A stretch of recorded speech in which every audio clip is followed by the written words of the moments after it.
it will most definitely replace jobs. And I assure you, we are not ready as a society to have millions upon millions upon millions of people who don't have a job anymore because AI has replaced them. So we got a lot of work to do over the next several years. And by the way, AI doesn't sleep, it does not slow, it does not wait, and it is going to not wait for us to figure it out. It is going to get there whether we're ready or not. So yes, I do believe that AI will help profit margins. I do believe that AI will help earnings in almost every industry and almost every sector. But I'd also believe AI is going to destroy jobs, which means that it's going to have a dampening effect. At the same time, it's going to have a positive effect. Imagine spending an hour with the world's greatest traders. Imagine learning from their experiences, their successes, and their failures. Imagine no more. Welcome to Top Traders Unplugged, the place where you can learn from the best hedge fund managers in the world so you can take your manager due diligence or investment career to the next level. Before we begin today's conversation, remember to keep two things in mind. All the discussion we will have about investment performance is about the past, and past performance does not guarantee or even infer anything about future performance. Also understand that there's a significant risk of financial loss with all investment strategies, and you need to request and understand the specific risks from the investment manager about their product before you make investment decisions. Here's your host, veteran hedge fund manager, Niels Kostrup-Larsen. For me, the best part of my podcasting journey has been the opportunity to speak to a huge range of extraordinary investors from all around the world. In this series, I have invited one of them, namely Alan Dunn, to host a series of in-depth conversations on the topic of what it takes to be a world-class allocator. In today's world, portfolio construction is fast moving to the top of the agenda of many investors as they try to analyze and understand the riskiness of their portfolios. And with ever-increasing uncertainty around the globe, being well diversified across many different strategies and themes in your portfolio can mean the difference between ruin and survival when the next crisis emerge. The aim of these conversations is to try and understand the experiences that have influenced these highly specialized allocators and the processes they follow to harness the best returns for their clients so that we can all become better informed investors. And with that, please welcome Alan Dunn. Thanks very much for that introduction, Niels. Today I'm delighted to be joined by Christopher Zook. Christopher is the founder, chairman, and CIO of CAZ Investments in Texas. CAZ is an investment firm that takes a thematic approach to investing, curating what they believe to be the best investment opportunities for themselves and for their clients. Christopher is a regular contributor to major media such as CNBC, Fox Business, and Bloomberg. Christopher, great to have you with us today. How are you doing? Oh, things are great, and I appreciate you having me. Not at all. No, delighted to have you on. So what we typically do with guests is, first of all, get a sense on their backgrounds in the markets, what their own journey has been in terms of getting to their current position in markets. So if you wouldn't mind, give us a sense on how you get into financial markets and how you get into setting up CAZ Investments. I appreciate it very much. And, going back to school, I learned about financial markets there, helped put myself through school trading commodities and futures to help pay the tuition and books and room and board. And so I learned very, very quickly about a lot of things not to do. And I learned a lot more things to do and enjoyed that a great deal. Entered the investment business straight out of school and then proceeded to start my firm in 2001. With the backing of several prominent families in Texas and elsewhere. And we have become just a very focused thematic investor in basically anything, anywhere, anytime. And that's a blessing and a curse because we can invest in anything. At the same time, we look at over 1,500 investments a year. And that obviously means that we have to be very good at culling through that herd to identify what really is truly differentiated. Interesting. So it's very much about kind of investing your own capital and finding the best opportunities and then offering that to your clients. Is that fair to say? That's exactly right. Every dollar, everything we do, the first dollar in it is my family's, and then our shareholders and our team are very, very heavily invested. We have over $600 million of our own money invested in our own vehicles. So we are very aligned, with our investors and the investment advisors who utilize us for their clients.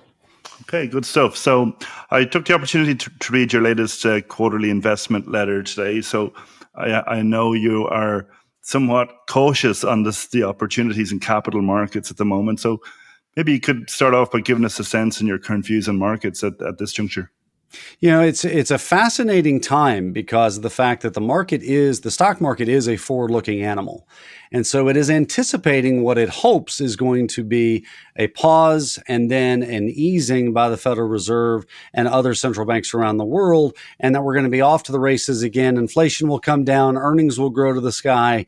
And if you can tell out of my voice, I'm not exactly a believer of what the market thinks right now. But the market could be right. And this soft landing could be navigated by the Federal Reserve. And then maybe we really can get into a slow growth environment again.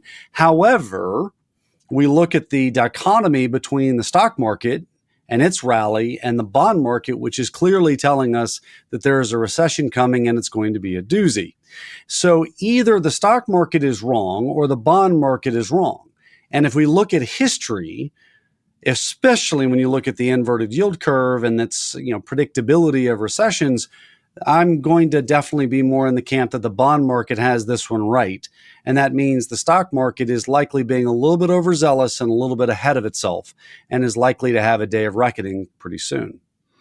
And in terms of that, confidence about a recession coming, it's been, it's the most anticipated recession, arguably, and been kind of remarkable. We've had 500 basis points of Fed rate hikes and nothing has broken. Okay, we had a wobble and challenges in the banking sector, which have been papered over or fixed, depending on your perspective. But have you been surprised at how resilient the US economy has been in the face of this tightening cycle? It has been a little surprising and actually pretty impressive. So it shows the power of kind of that pent up demand that was coming out of COVID. And if you go to any hotel or you try to travel at all, you're going to get sticker shock, not only at the pricing, but also you're going to be surprised by how busy things are. So I do think that pent up demand has shifted through other areas of the economy, not necessarily all used car prices like it was for a while, but now it's hospitality prices, which don't show up near as much in the GDP numbers, etc. What I will tell you, though, is that if we look at this tightening cycle compared to history, and we're a big time student of history as a firm, is that this has happened so fast and the Fed has slammed on the brake and nothing has really happened yet other than Silicon Valley and the other things you mentioned. But it's been so quick that it's likely to still be yet to come. You got credit card rates right now for the average consumer in the United States over 21%. You obviously have the mortgage rate challenge to where people have less disposable income. You have a massive wave of not only commercial real estate, which gets a lot of press, of maturities of loans that are coming, but you also have enormous amounts of adjustable rate mortgages that have not yet adjusted on residential mortgages.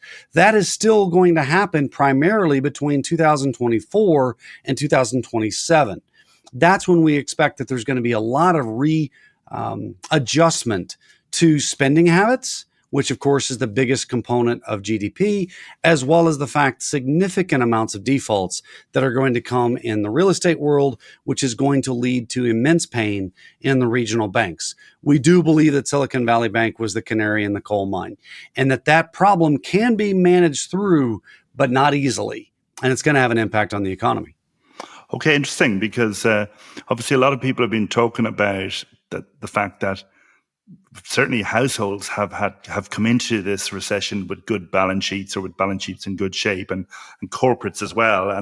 So that's something I've been thinking about, is a lot of people locked in some favorable rates, but certainly on the corporate side, they've actually eventually will have to be refinanced.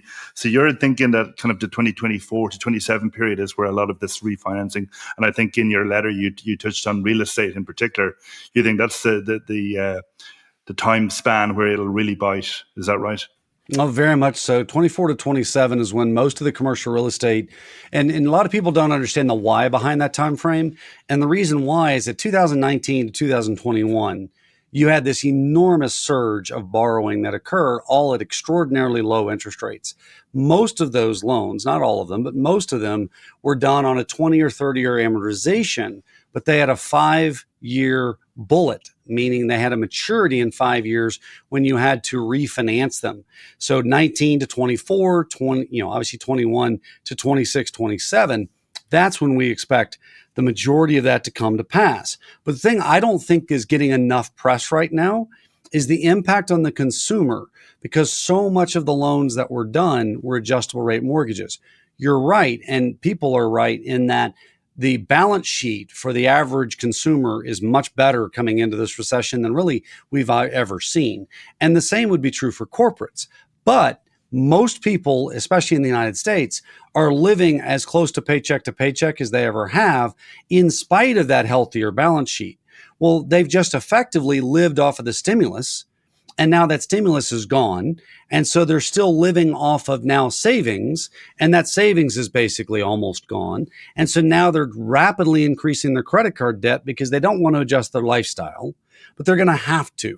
When rates get high enough for long enough that they have to pay, they're going to have to tighten their belts. They're going to have to reduce their spending. That slows down the economy. When you add the other factors to it, it bodes for a very strong, significant recession over the next probably 18 to 24 months, and maybe sooner. So it sounds like it's just a accumulation of the impact of the tightening as opposed to any kind of particular catalyst you're looking for in the short term. Is that fair to say? That is definitely fair to say, because that's the only thing we can say for sure with predictability. I will tell you, I do believe that China is going to invade Taiwan at some point. I don't know if that's 10 years from now, 2 years from now, or 2 months from now, but it's likely to happen. And when that occurs, I'm hopeful that it does not lead to significant hostilities, but I do believe it's going to lead to tremendous sanctions, and it's going to lead to tremendous economic impact. That economic impact is not being factored into this market. We still have this guy called Putin, who is still an issue and a wild card in the overall global macroeconomic environment, not to mention Iran and the saber rattling that's going on with Israel, which of course is always going on, but it feels like the rhetoric has gotten even a little bit more extreme. So when you take the regular recession being the likely outcome, and then you overlay it with the possibility of a very significant event, it creates a very poor risk reward. And we feel like investors need to be thinking more about defense right now than offense, because of the fact that defense wins championships. It's interesting. You touched on the fact that we've had this disconnect between stocks and bonds. So obviously, we're talking about the pessimistic case here. Obviously, the stock market is looking at something else. And if we were to go back, last year, 2022, tough year for both stocks and bonds, and probably, stagflation, that kind of concern was really the big driver of markets. That seems to have gone out of markets to an extent, but I get the sense reading your letter, you still think that's a risk. At the same time, a lot of optimism around AI seems to be boosting technology in particular. So curious to get your perspective on both of those themes. I mean, stagflation and AI. So stagflation first. Stagflation is real. It's here. It's not coming. We have a stubbornly high inflation rate. It's likely to stay that way for a foreseeable period of time, particularly as you have a lot more onshoring of significant manufacturing, et cetera. That's going to create some real significant pressures on inflation. At the same time, we have a stagnant economy. We certainly are not seeing a spike in the unemployment rate yet, but that is likely to not also be a strong tailwind for the economy either. We're not going to see a lot of job growth either. So when you look at those two together, it leads to a likely continued stagflationary environment. As you mentioned, the worst possible environment for stocks and bonds combined is stagflation. And if we end up with an inverted yield curve for an extended period of time, which would be very unusual, but it's possible, particularly if the Fed can manufacturing this soft landing, then you're going to end up with a period where it's going to be very, very difficult for stocks to be able to have pricing power, companies to be able to have pricing power to raise prices to keep up with inflation, causing profit margins and earnings to decline. And at the same time, it's unlikely that you're going to see, as a bond investor, significant returns either. And that's a recipe for maybe over the next 5 years of 4 to 7% interest rate or total return on your portfolio. And that, of course, means that you're likely to have a positive real rate of return after taxes. So you're going to be seeing a decline of your purchasing power. So that's the stagflationary environment. We are in that camp. It is proven throughout history to be a very bad environment for stocks and bonds. The shining star right now is AI. And AI, make no mistake, will change every fabric of human society. It will definitively create efficiencies inside of companies. It will most definitely also replace jobs. So therefore, that is stagnating of the economy or deflationary to the economy. Maybe that brings down inflation and the Fed doesn't have to. We're a long way from that happening. And I assure you, we are not ready as a society to have millions upon millions upon millions of people who don't have a job anymore because AI has replaced them.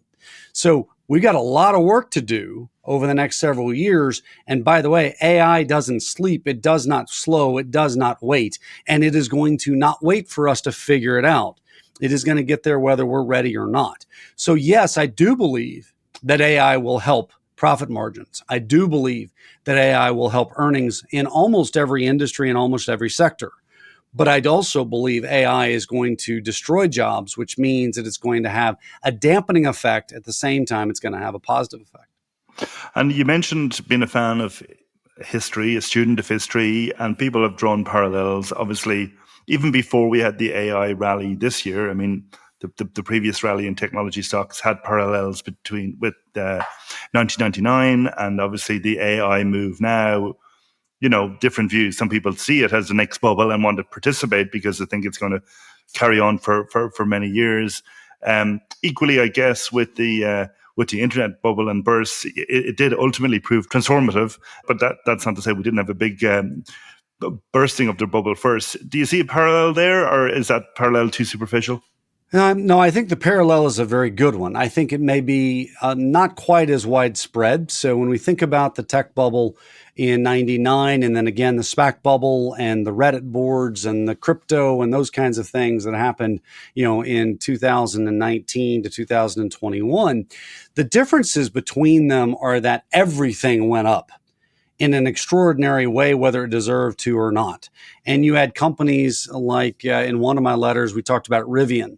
Rivian, right after its IPO, was trading for more than all of the other auto manufacturers combined other than Tesla, and yet it had no revenue yet. And they make some fantastic cars and trucks, but it's still a long, long way from being worth what it was worth then, and it's down 90% or so from its peak, or was down 90% from its peak. So that kind of bubble we will see in AI. There will be some fads. There will be some companies that have no business actually being valued at incredible numbers.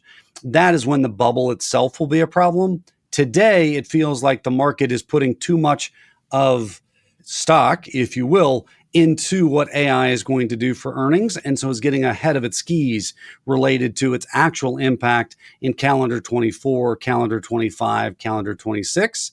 There's the old saying that we tend to overestimate what is going to be impactful in the short run and underestimate what is going to be impactful in the long run. AI feels like that as well. The other factor that's been really an important driver of markets, I believe, in the last kind of 1 to 2 years, and where we've seen a change in the market microstructure, is in options trading and 0 days to expiry options. And this run up we've had in technology stocks and equities generally in the last couple of months has been associated with strong call buying, etc. And I know your own background is in, as you touched on yourself, started off trading commodities, and I think you did a lot of focus on options in your early days. Is that something that you think is an important driver of some of the short-term moves we're seeing in markets now, and how are you thinking about that? I guess maybe it doesn't impact your longer-term investment decision-making, but do you think it is a key driver in the short term? No, it definitely is a driver in the short term.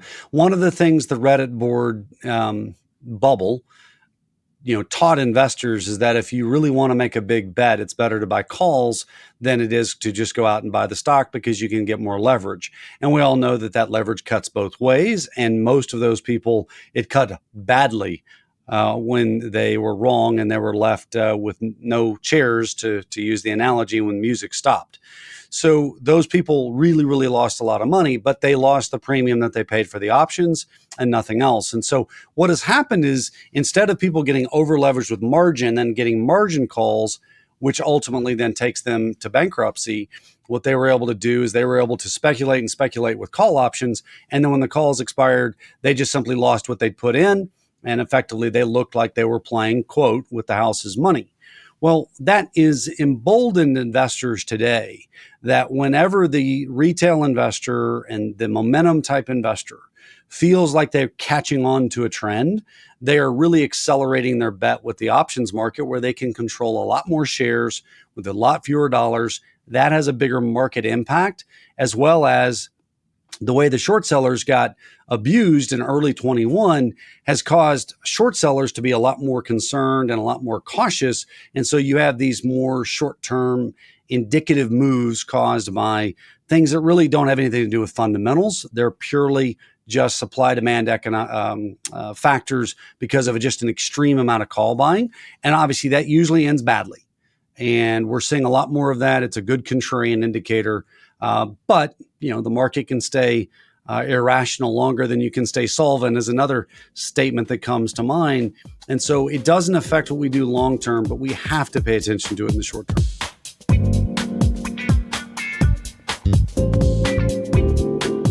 Well, maybe shifting gears a little bit into to talk about asset allocation from the big picture first, and then we can get into maybe some specific ideas. But obviously, the macro backdrop you paint, as we say, looks challenging. If we're talking about stagflation, potential margin compression for companies, and at the same time, the Fed could be challenged in terms of their ability to pivot if inflation remains high. So, I know your business is much more opportunistic, thematic, picking particular segments. But from a high-level asset allocation perspective, what would you be saying to people in terms of how they should be thinking about building their portfolio for this type of environment? So we use a very simple scale, 1 to 5. A 3 is a normal risk reward. And to be very clear, this is not a market timing tool. This is strictly a way to try to state what we believe the risk reward looks like in the market. So 3 is the normal market environment. A 4 is, a really positive environment. And a 5 is what we call the back up the truck environment.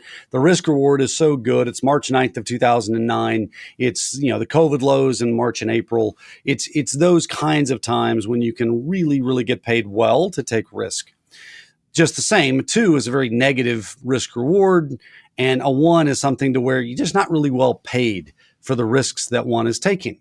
So to be abundantly clear, we are not saying that people should go out and sell everything right now, but we are a 1. And we're a very passionate 1 because we believe the risk reward right now is as bad as we have seen it since January of 2022. We see it as bad as it was back in January of 2007, 2008. It's just a very poor risk reward. So that doesn't mean the market can't go higher. But when we have that rating, the reason we do it is if someone has institutional investors, individual investors, whatever, has a band of accepted in their investment policy statement. Let's say that their large cap exposure can be no less than 40%, no more than 60%. Well, we believe they should be at 40 or close to it at this point. If we were a 5, we tell them to be at 60. We don't want somebody to go out and put it all on black or all on red. That's not what we're saying. But if someone has more flexibility in their mandate, we would encourage them to be thinking about defense, not offense, and to focus on the preservation of capital and how they can get returns without having to take market correlation at this point in the cycle. And just to be clear, what are the factors that go into that? Presumably it's the macro and backdrop valuations, et cetera. But if you could give us a sense on some specifics around that's driving it to be a 1 as opposed to a 2. So the main factor by far is valuation. And it's the, call it 80, 90% of the algorithm that goes into it, if you will. But so valuations right now, if one looks at it on a historic basis, it's expensive no matter what metric one wants to look at it by when we start talking about the stock market. Then we also must factor how that valuation compares to the risk-free rate. So if someone is able to get a 5 and change in a T-bill, then they can get a 6 or a 7% expected return in equities. That's not enough risk premium to be justifying the risk that one would take. And again, maybe for the next 3 months, they can, stay long and they can do better. Maybe they can, maybe they cannot, and who knows what happens tomorrow. But what we do know is that they're not being paid well for that risk. We would rather focus on things that are less correlated, that have more revenue durability, more operating margin stability, more things that have pricing power in an inflationary environment if this continues to persist. With that, there's very little in the stock market that makes us excited today. Interesting. And I mean, I tend to agree with everything you're saying. One thing I do wonder about, though, is that we've gone from a period of very low nominal GDP growth. In the last decade, it was low inflation, low growth, into a period now, okay, it's higher inflation, but the flip side of that is higher revenues, higher everything in nominal terms. Is that, I mean, I guess it comes back to your point about pricing power. Is that's not universally good? It's that some companies can take advantage of that and some can't. Is that your thinking on it? No, that's true. And one of the things that I think a lot of people lose sight of is that a higher inflationary environment is not necessarily bad for stocks, because of the fact that, if nothing else, just using Coca-Cola as a simple example, what I paid for when I was a child is a lot different what I pay for a Coca-Cola today. And so the raw numbers obviously get bigger as inflation is higher. So that can take stock prices higher. But ultimately, if our purchasing power is getting degraded by that same inflationary input, that obviously means we have less money to spend on an equivalent basis. We have less, dollars. Our dollars go less far, and we can buy less stuff, to be real technical with it. And so naturally, for investors, we may continue to see earnings grow, but it has to be looked at relative to interest rates. And that's the part right now that I think the market is being very cavalier with. It doesn't mean the market's not going to be right, but the market's being cavalier when you've got a 5% plus T-bill rate and saying, okay, we're going to pay close to 20 times earnings for equity returns. That's a 5% cap rate. Well, that's effectively the risk-free rate. That doesn't make any sense. Even if it was 15, it's still too high relative to history. Now, the thought process is the Fed is going to pivot and start lowering. And so look at the 10-year, which is at a 375. Well, 375 compared to 7.5, that's not bad. That's a pretty good risk premium. But that is a big assumption that right now that the Fed is going to cut rates. And when they do, stocks will look okay valuation-wise. We think that is potentially a fool's errand. And we think that people should be more defensive and be looking more for companies that are not going to have as much valuation risk to them.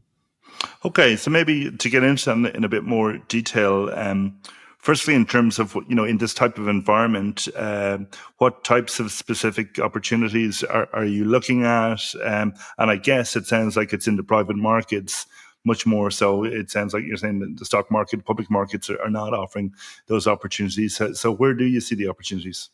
There are pockets of the public markets that are interesting, primarily around energy and primarily around some of the asset management investments that we see there. But really, we see so much better opportunities for both of those in the private markets. There is still a very significant public market premium, as there should be, because the liquidity that you pay for those assets.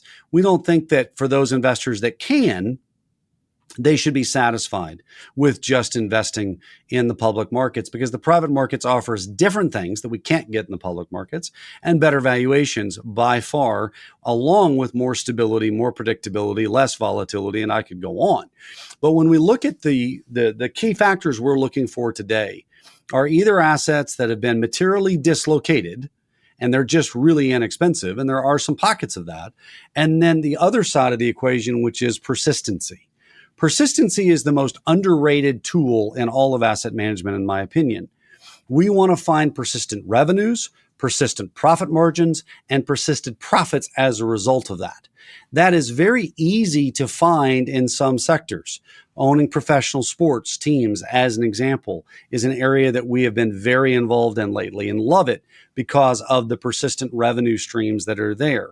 I can come back and elaborate on that. But then also GP stakes, owning stakes of private asset management firms, where the revenue is contractually obligated and the profit margins are as big as anything in the world other than enterprise software, which is why it feels a lot like enterprise software. We love enterprise software. Right now, it's priced much better in the private market than the public market, but we certainly like certain pockets, and there's some take private opportunities in the public markets. At least there was a couple months ago. They've gotten a little more expensive now. But so we really are focused on durable revenues, long-term trends and themes that the wind is at our back and we expect it to stay that way for a long time, or things that are completely dislocated and have been completely ignored, things like energy, as an example.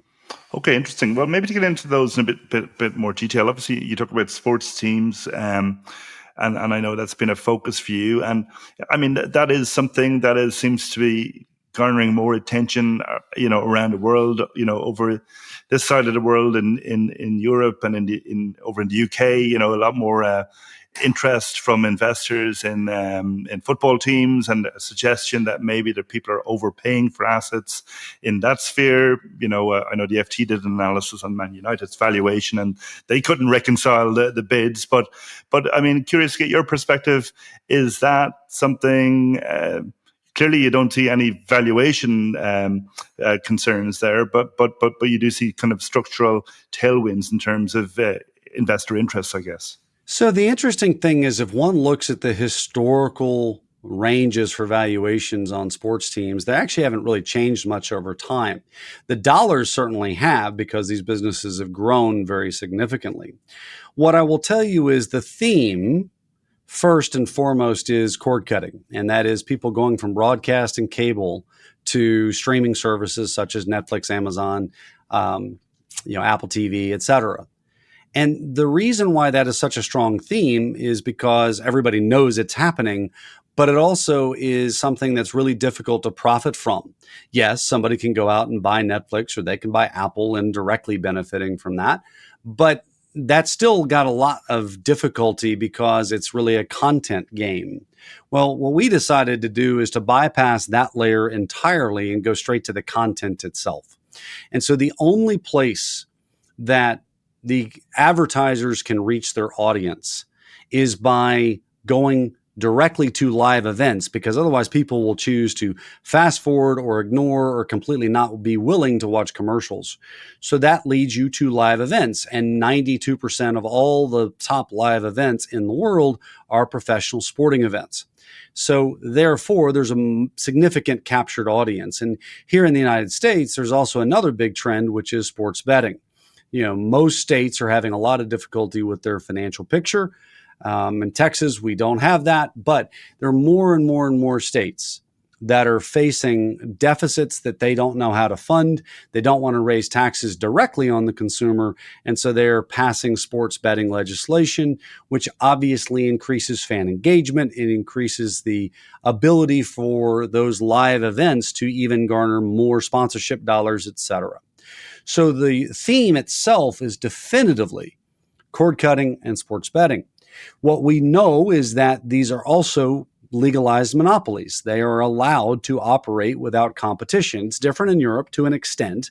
The teams have effectively created their own monopolies, but in the United States, it is literally legal and maintained by the league to where there is no new competition allowed. So therefore, you have a lot of recipes for investors to do well from that durability of revenue, and then ultimately seeing the valuations of these assets continue to go higher. Now, take to your question of valuations. There are definitely some pockets of overvaluation in the sports world. Only time will tell if people that are paying those prices are doing so with a long-term view in mind, and they're going to be rewarded handsomely for taking that risk. But we also see in many other places in sports, they're not as dramatic an overvaluation or extended valuations like we've seen a couple of things that have traded in Europe. They definitely have a lot of what we call blue sky in them. It's not like you're looking at the past cash flows to value the asset. It is all based on what you think it's going to do in the future. And some of those investors are brilliant, savvy investors who will make that blue sky happen and be very well rewarded for doing so. Other investors will not be, and they will have paid too much. They will not be able to execute on their business plan, and they will have overpaid for those assets. Doesn't mean they'll lose money necessarily, but they won't get the target rates of return. The other thing that's a little different in Europe is there's a lot more leverage that can be used as opposed to the United States and the North American sports teams. You're not allowed by the league to use extensive amounts of leverage, and that means it's very difficult to see how those investors don't make at least a reasonable return on their investment compared to in Europe. You could have some of those European football teams actually have to go into a restructuring of some kind if people overpaid and overborrowed as well. But we love that space, and we think that's a multi-decade long opportunity, for investment. And assets like those, are they less sensitive to the economic cycle, or do you just structure it in such a way that your own exposure is less sensitive? The thing that most people do not fully appreciate about sports teams is how durable the revenues are, because they think about the economy and that less people will go to the ballpark or to the pitch. And so they're not going to spend as much money. And what we know is that actually is not the case. They may not fly go to Tahiti on a trip, but they're going to go watch the local sports team with their family of four and pay a very large amount of money, but they're still going to be willing to do that compared to the big trip that they might wait on, or the big refrigerator, or the new car. So it's actually very durable from that perspective. But the most important reason is that most of the media contracts are 5 to 10 years long. The stadium naming rights in some cases are 15 to 20 years long. The local media rights are anywhere between 10 and 20 years long. And so regardless of what's happening on the team, with the team, on the field, et cetera, those are contracts that are going to be honored.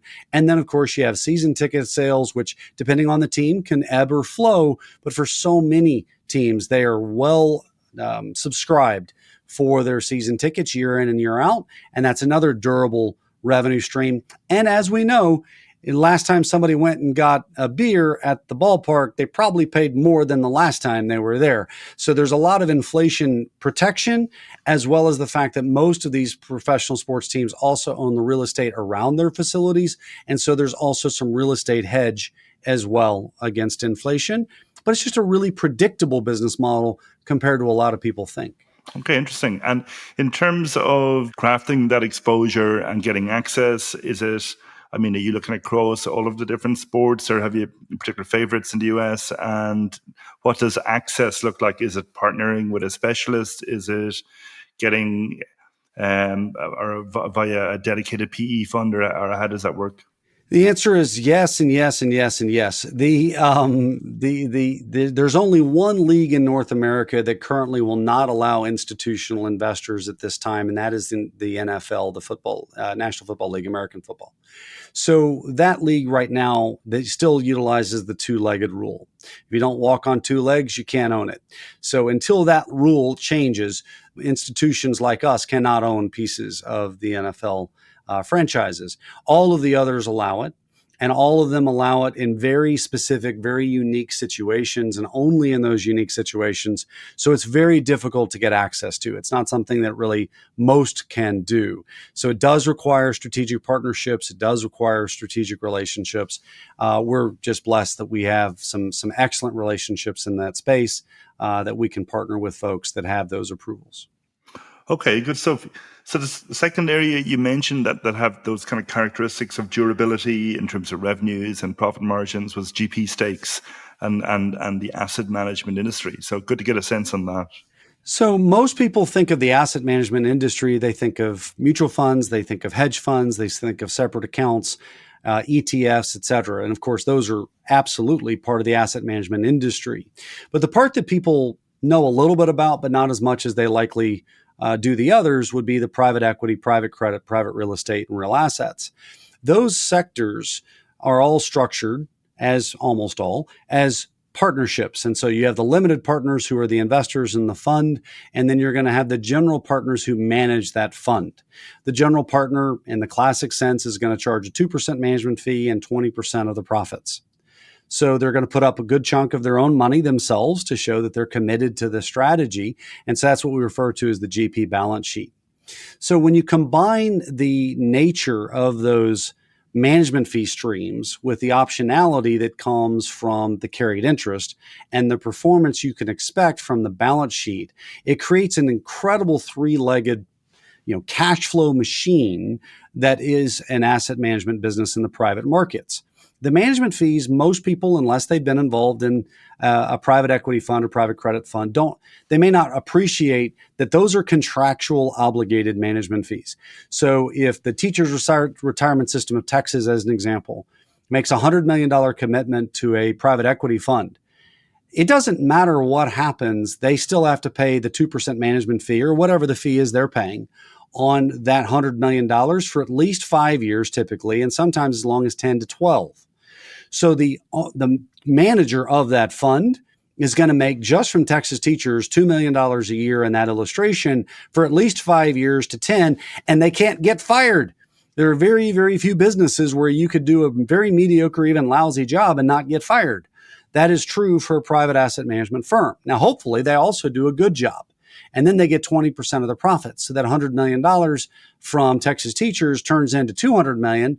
Well, then obviously the sponsor is going to make $20 million in revenue off of that $100 million that they created for teachers. Then on top of that, most likely the general partner will have put a big chunk of money themselves in the fund that also doubles in value.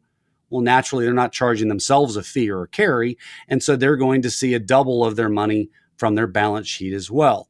And so when you combine all of those together over a full market cycle, you have the predictability of the management fees, you have the upside optionality of the carried interest, and the growth of the balance sheet, which gives you usually anywhere between a 15 to 20% cash flow type yield over a cycle with hopefully a 20% plus internal rate of return.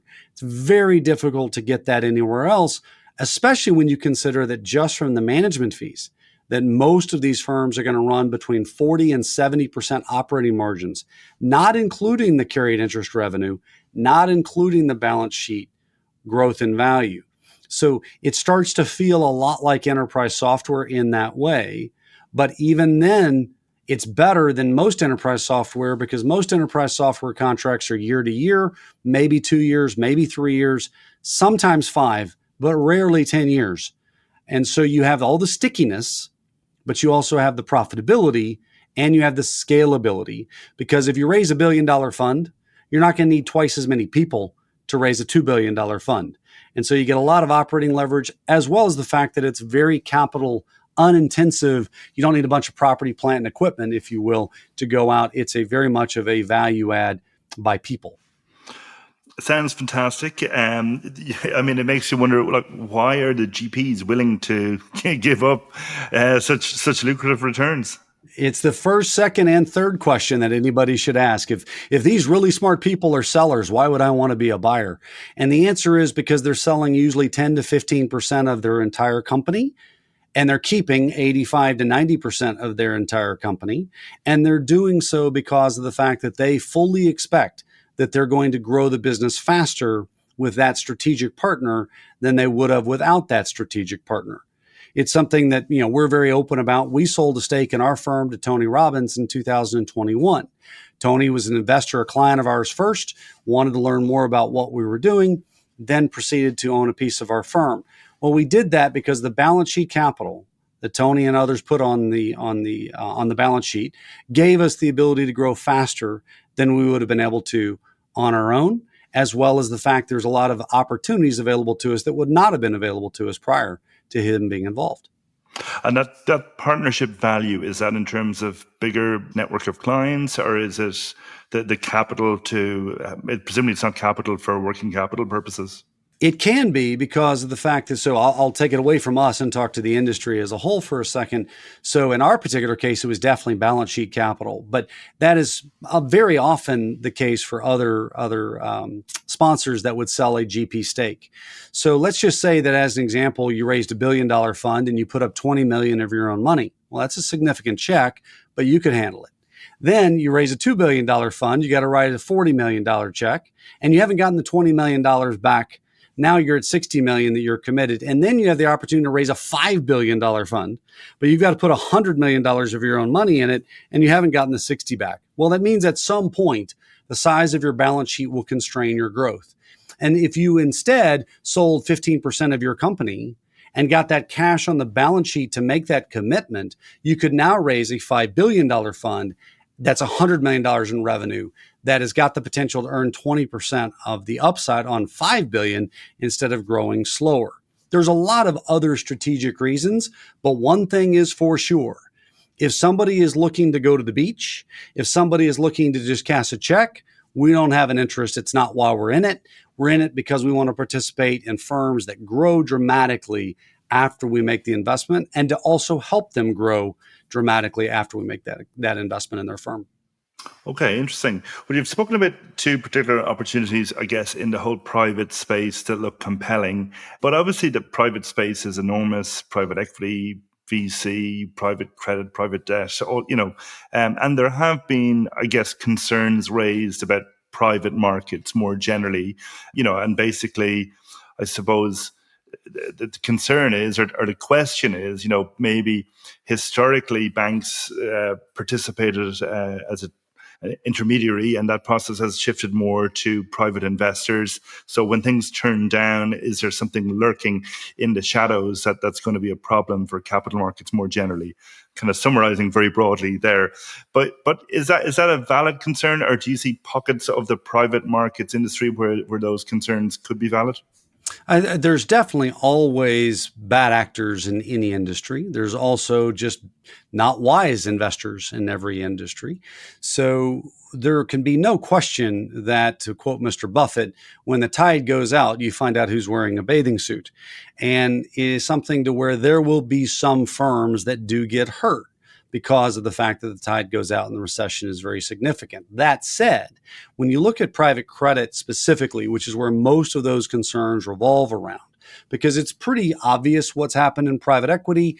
If there were firms that overpaid way too high in EBITDA multiples with way too much leverage, well, those companies are going to have to go through a restructuring. They may be good businesses, but they have bad balance sheets and they're going to have to be restructured. What people are afraid of, the boogeyman, if you will, is that the private credit, there's some embedded massive leverage that's going to derail the system, similar to what subprime mortgages did in 2008 when we shorted subprime with John Paulson. And the answer is, right now, we do not see that. We do not see that anywhere for a couple of reasons. Number one, because the banks in many cases were making really unwise loans because they were effectively packaging them and selling them to someone else who was going to end up holding the bag. In the private credit world, they keep it. They keep it on their own balance sheet. They have to report to their own investors. They have to perform or they're not going to be able to raise more money. And so they tend to be much more disciplined. There are some out there that got undisciplined in 21, just like so many other people. But systematically, we did not see that occur. And those firms, in many cases, retrenched very quickly, and they're going to probably be okay. They just won't have great returns.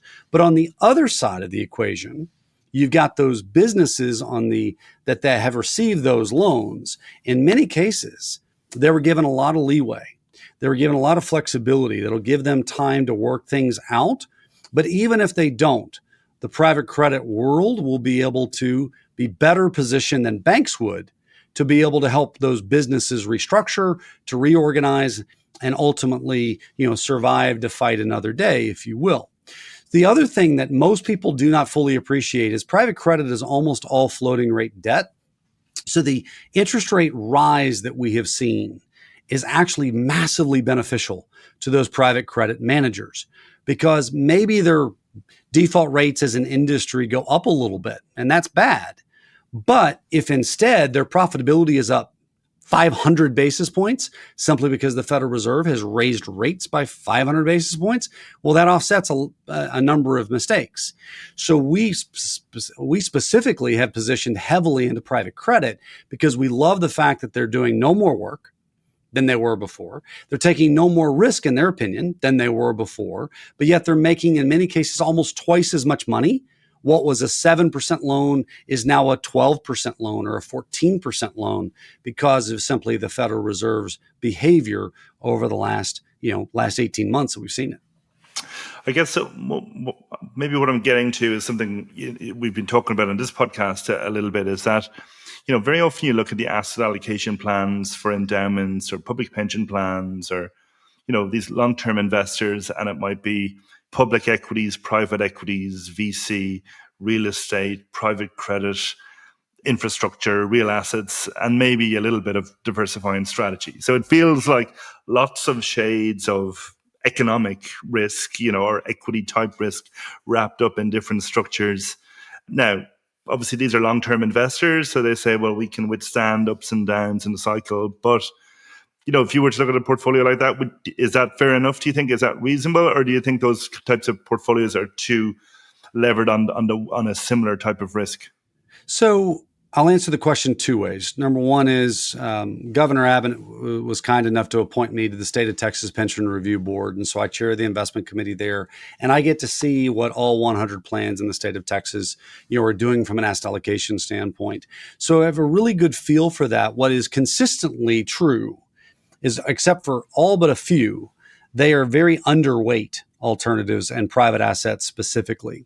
And so they actually have a little bit more beta risk in the portfolio, generally speaking, where a little more stock market risk and certainly bond market risk, which hurt them really badly in 2022. So we do see a need for institutions to continue to diversify themselves.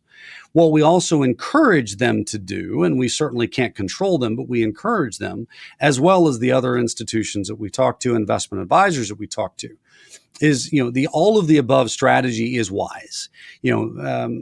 Ray Dalio obviously talks about the holy grail of investing being 8 to 12 non-correlated return streams. That we are very, very big supporters of. And we believe that some of those return streams need to be completely at least zero correlated or potentially negatively correlated. We have a risk mitigation strategy, as an example, that we employ that is tail hedging, is probably a more common term, because of the fact that just like I have insurance on my home, I have insurance on my car, I have insurance on my life, I certainly don't ever want to cash a claim on any of them, particularly my life, but I know that I need to have it in place in order to be wise and to be prudent to take care of my family. The same is true for investment portfolios. Every investment portfolio should have some portion of protection against the what if of Tel Aviv, heaven forbid, lighting up like a Christmas tree one night because of something from Iran, or Putin doing something crazy in Europe, or the China-Taiwan situation we talked about earlier. I don't know if or when, and I pray they don't happen, but if they do, I sleep better at night knowing that I have something that is going to protect me in that kind of a what-if scenario. And every investor should do so. It might be 1% of their portfolio, might be 3%, might be 5%, depends on the allocations they have, but we feel like they should have that.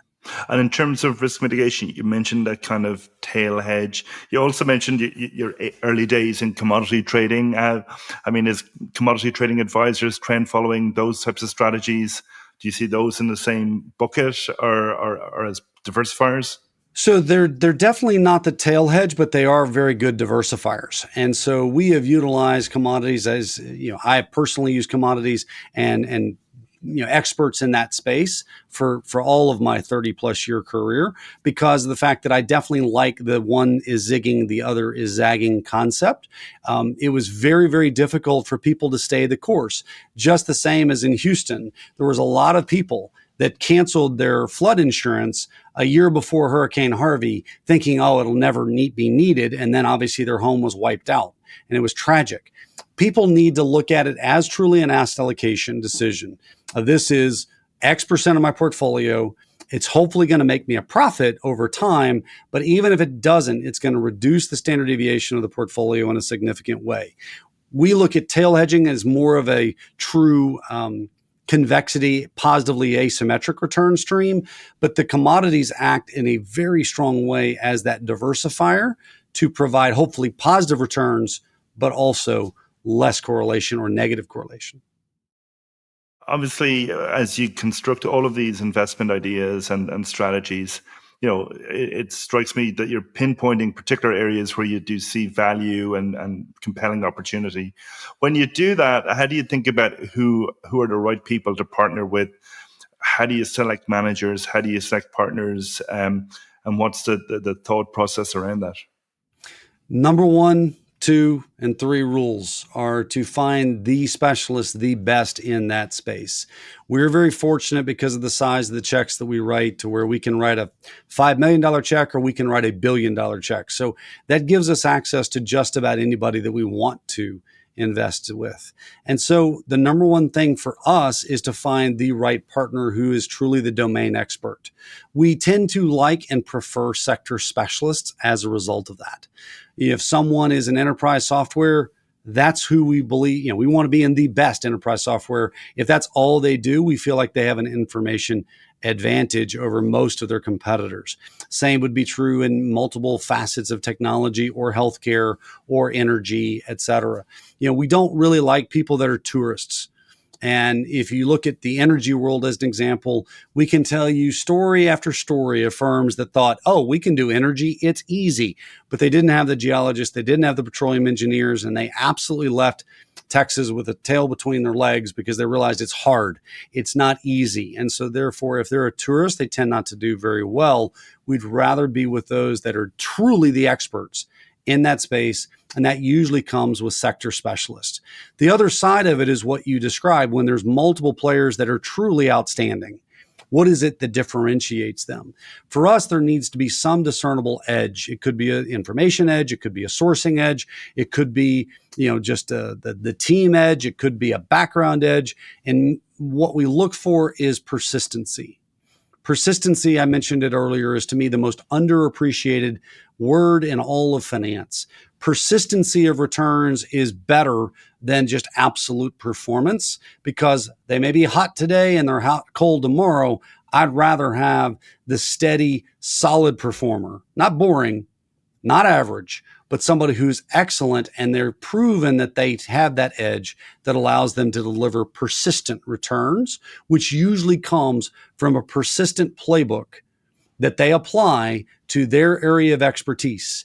And, you look at commodity traders of all history, the ones that have the best systems, that are the most disciplined to following their systems tend to be the best, not the ones that one day they're a trend follower, the next day they're counter trend, and the next day they're fundamental, and the next day they're technical. We need somebody who can say, I can do this every single step of the way. And it doesn't mean it's going to work every day.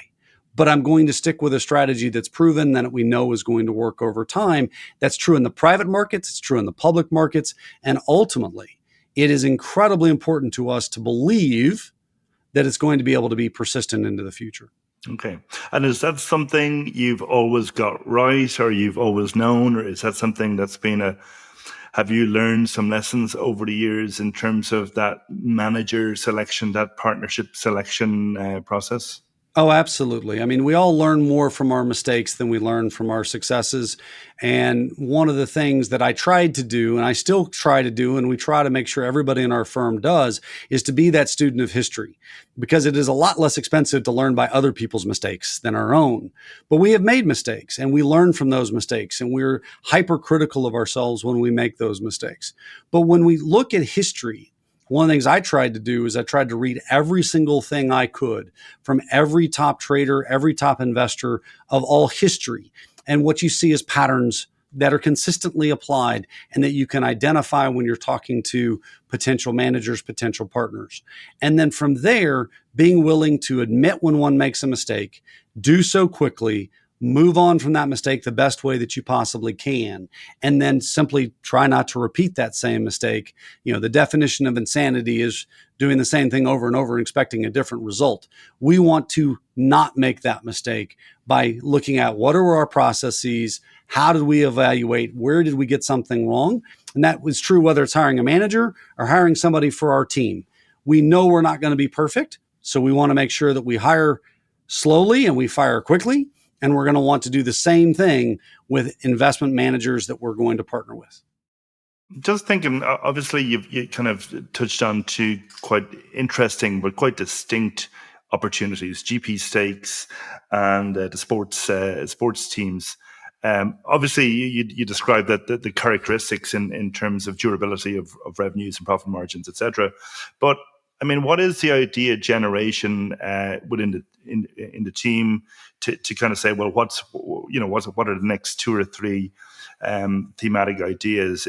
Do you have kind of brainstorming sessions? Do you have dedicated processes for trying to leverage the ideas of all of the people on a team, or how do you try and go about finding what's the next big thing?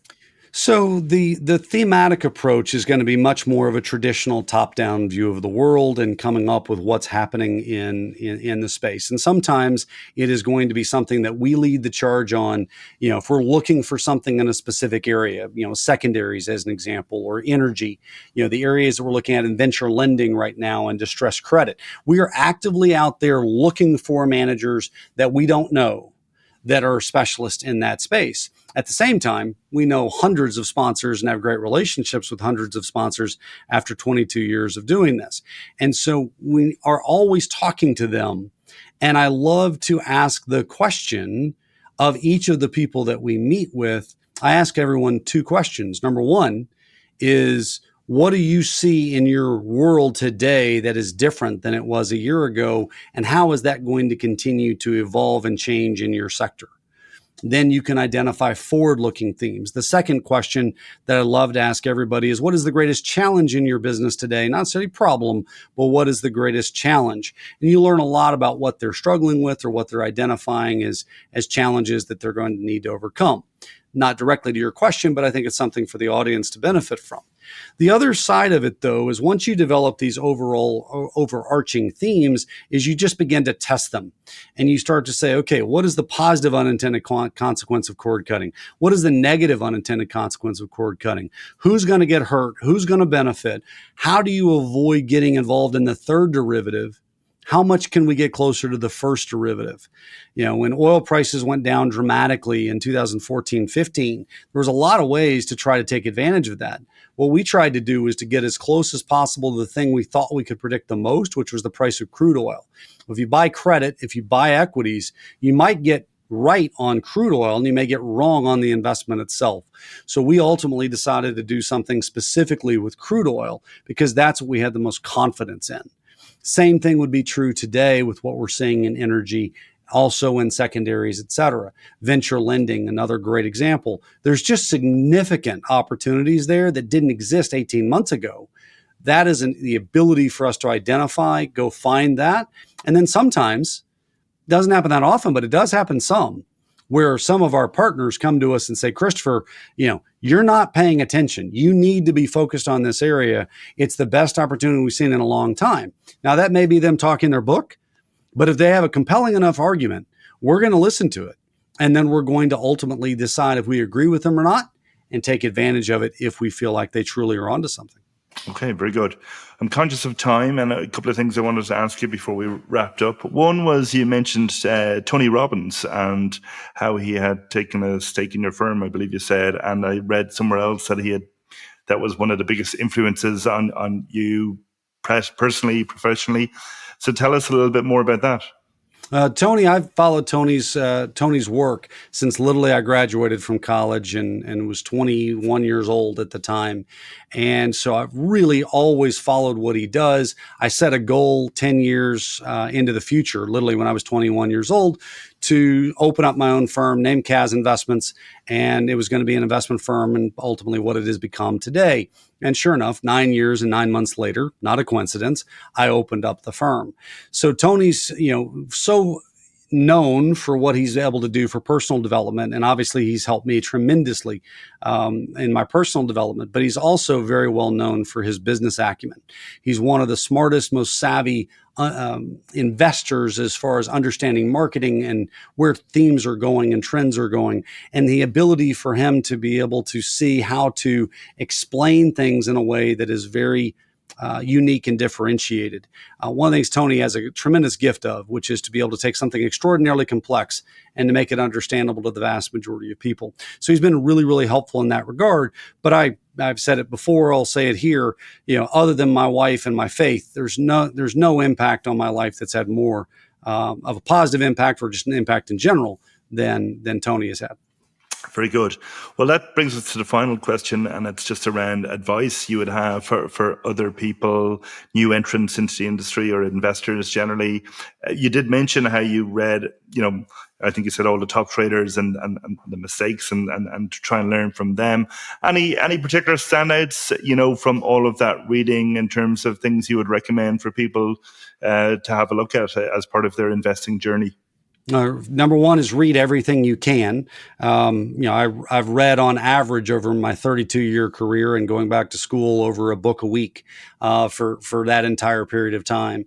Number two would be everything in this world really comes down to attention to detail and work ethic. If somebody focuses on the details and works their tail off, usually good things are going to happen. And it's just hard to mess up. If somebody's really a student of history and really a student of what's going on in the world and works their tail off and has great attention to detail, they're usually going to be successful. But specifically, most of the people I see that aren't successful is they don't have a plan. They don't stick with that plan. And it's so critical to begin, to borrow from the seven habits of highly effective people, begin with the end in mind and then work your way backward to where you are today and how it is you're going to build a path to get you to that outcome that you are committed to, and figure out a way to persevere through all the challenges that one will encounter, and ultimately just go make it happen, because it's life's too short to sit back and wait and let it happen to us. We need to go, make it happen for ourselves and our family and our friends and our clients, et cetera. Christopher, this has been a tremendous conversation. Thanks very much for doing this today. So make sure you follow Christopher's work, because you can tell it's a very uncertain macro and investing landscape. So very important to know how to allocate capital in this environment. So from all of us here at Top Traders Unplugged, thank you for tuning in. We'll be back soon, so stay tuned. Thanks for listening to Top Traders Unplugged. If you feel you learned something of value from today's episode, the best way to stay updated is to go on over to iTunes and subscribe to the show so that you'll be sure to get all the new episodes as they're released.